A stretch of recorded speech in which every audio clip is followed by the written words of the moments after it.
sa Zamboanga, Sibugay po, pinapa-assess pa natin yan sa PNP din. We're actually hoping to schedule a command conference with the PNP as early as possible kasi ang concern natin, bagaman malayo pa yung ating election period, January pa magsisimula, medyo merong mga events na maaring ma-interpret as election-related, no?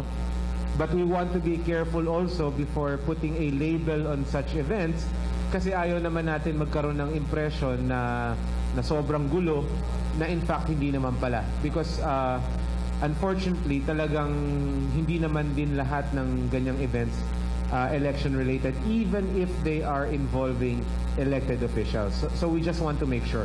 Para lang yung reporting din natin tama plus yung characterization natin ng general orderliness tama rin.